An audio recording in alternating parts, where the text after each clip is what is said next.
All right, and welcome back. We're going to talk about texturing the stone archway. As you can see right here in the perspective window, we've completely modeled out this particular object. It's fully quadratic and it's ready for some texturing. First thing we're going to do is go to the Windows menu and go down to Rendering Editors and choose Hypershade. The Hypershade panel will open up, and you'll notice inside the Hypershade panel we have the Lambert, a particle cloud, and a shader. We're going to leave all three of those as they are. If you hadn't known that the Lambert one that you see on all of the objects, that dark or that light gray color, is because of Lambert 1. So rarely do we ever want to change the actual node for Lambert 1. Instead, what we want to do is create ourselves a new Lambert. So down here in the Create section, click on Lambert. If by chance your hypershader doesn't have a create menu or a property editor or a browser, you can find all of these menus by going into, once again, the hypershade menu, as previously discussed, window, and then you can add in the different menus that you're looking for within the browser. So we've just created ourselves something called a Lambert 2. So in this case, we're going to call this one our stone texture. Alright, so by default, let's just give it a new color just to make sure it's working.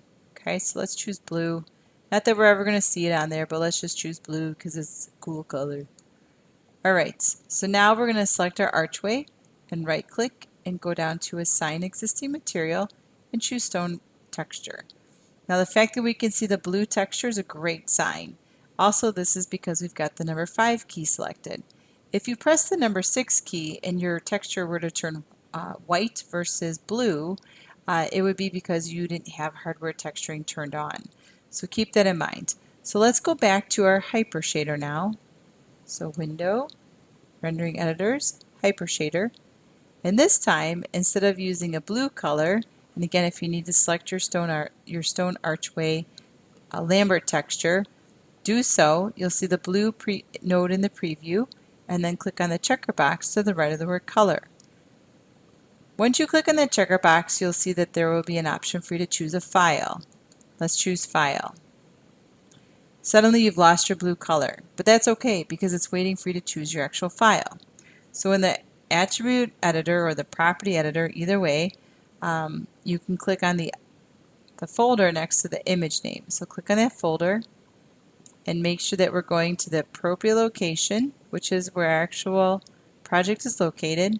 Click on Source Images if it doesn't go there automatically, and choose Stone Arch Map. It has nice and colorfulness. The grid is over here, and this is the map itself. So choose Open.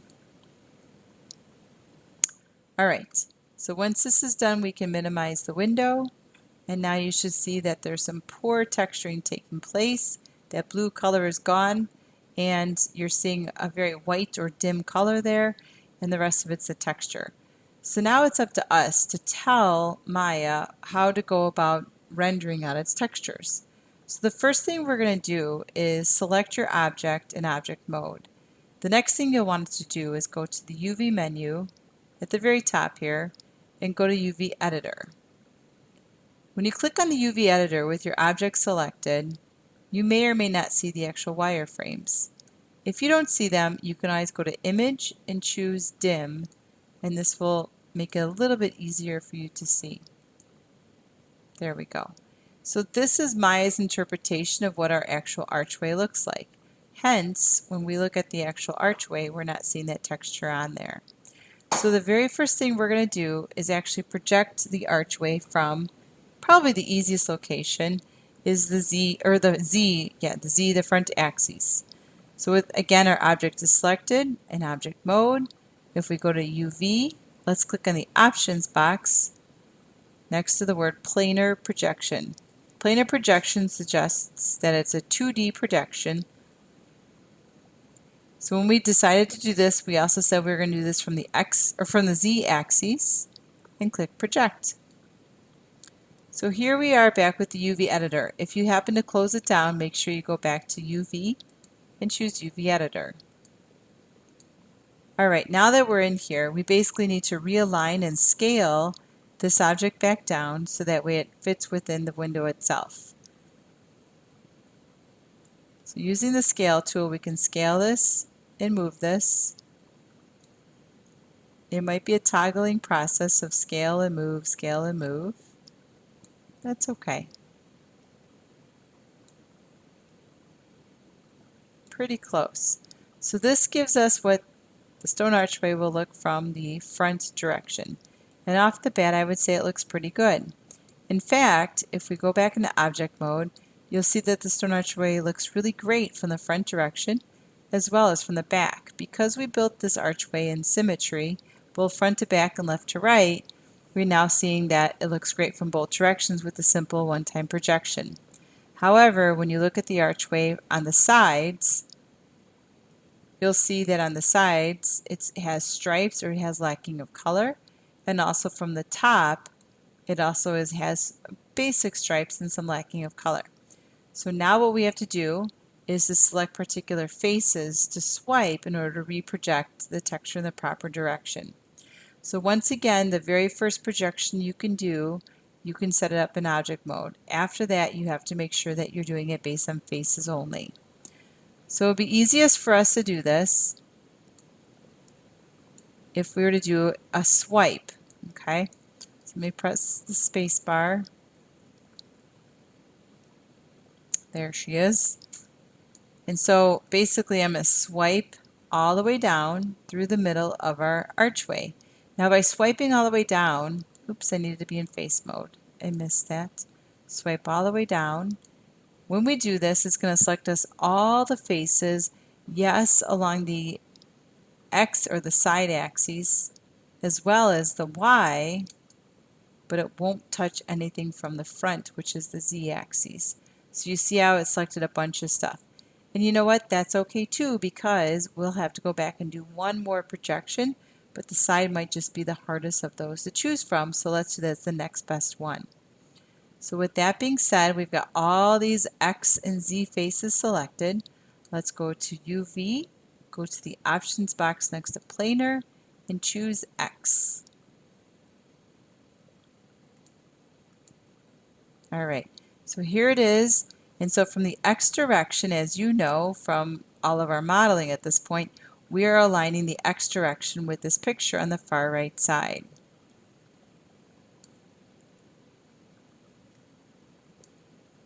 So here's the scale tool if you'd like to use it that comes with it. In doing so, you have to scale and move, which is typical.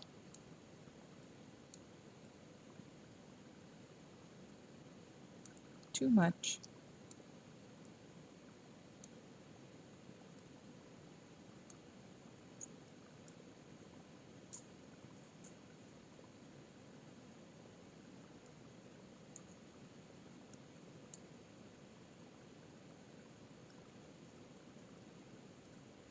All right, that looks pretty good. It might be a little shine in the top here.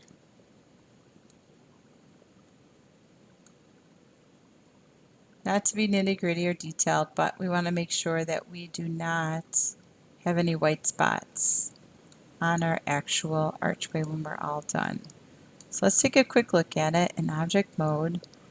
Furthermore, I'm going to turn off our templates to not be confused by them. Alright, so here's our current archway. And you can see I've got some white lines going down the right side and on the left side, which means I've not scaled it perfectly. Okay, so we'll come back. If we select that object on the right side and on the left side. So this could be, actually, has nothing to do with the side view, it's the front view that I have messed up. So I have a couple choices. One is I can right click and go into UV mode. At this point we're adjusting the UVs, not the actual polygonal shape. So I'm going to swipe the whole left side and see if I can get it to be more in line with what it should be, and do the same thing on the right side of the archway and move it over just a smidge to be inside of it. Now that looks much better than what it did just a moment ago. So the last thing that we have left to do, I'm going to close out of this window, is to select all of the top faces. Those top faces actually are plentiful. So I'm going to go back to my Q key and choose face. And you want to make sure all the faces that you're selecting, in fact, I'll look at it from the top-down perspective. I don't want to swipe because if I swipe, I'll select X faces as well as Y. So I'm just going to be very careful in selecting what I select for the top-down view.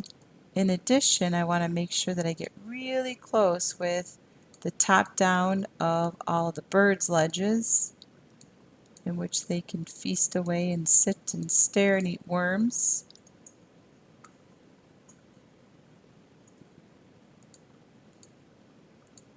Once again, pressing the F key will zoom the object that is selected into the camera view. It's called framing it.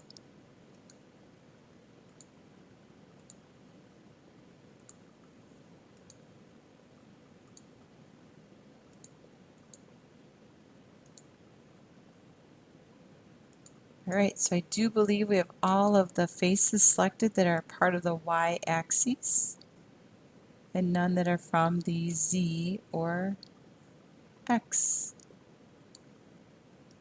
Well, maybe. Let me undo this one. That's probably better from the z, the front view. No others there.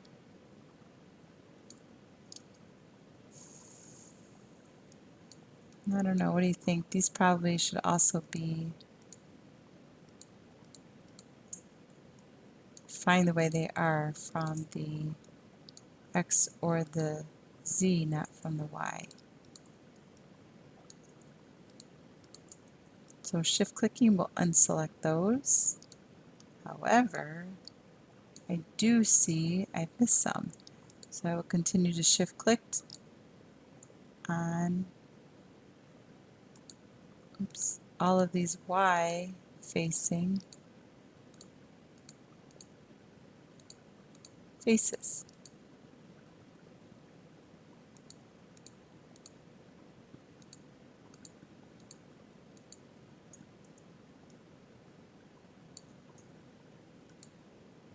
Holding the shift key will ensure that you're adding to your selection.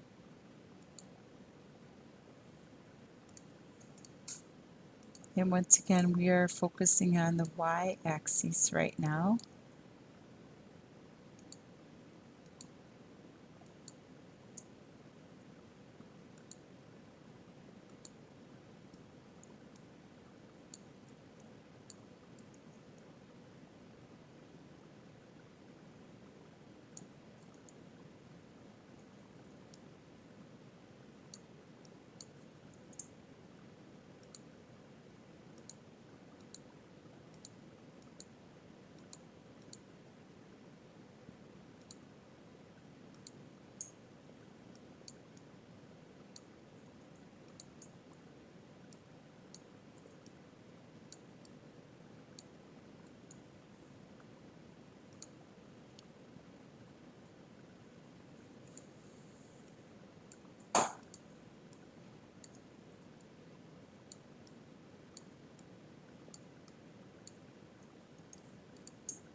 Always remember to hold the shift key when you're adding more to your selection.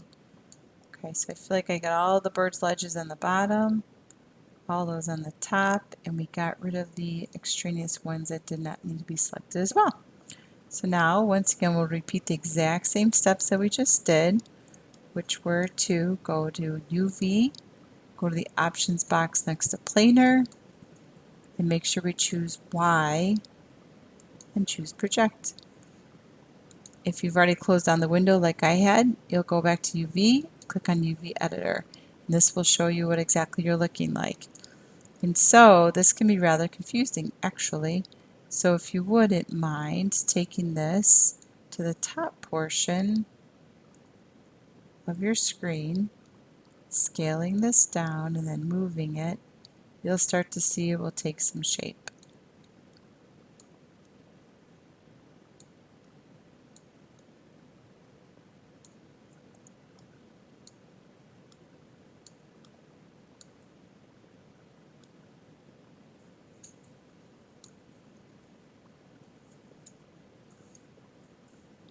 So that was too much. A little bit more.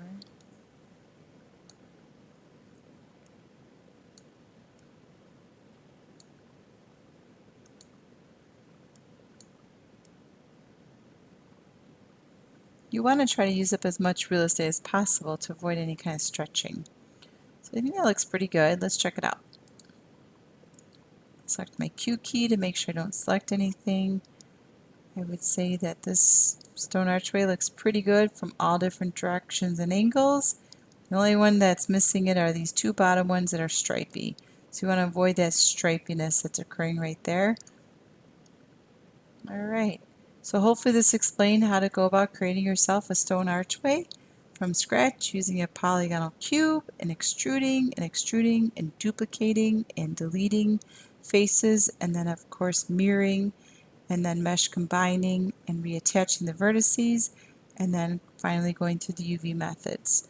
So hopefully you're able to get through this chapter without any issues and with ease. Have a great day.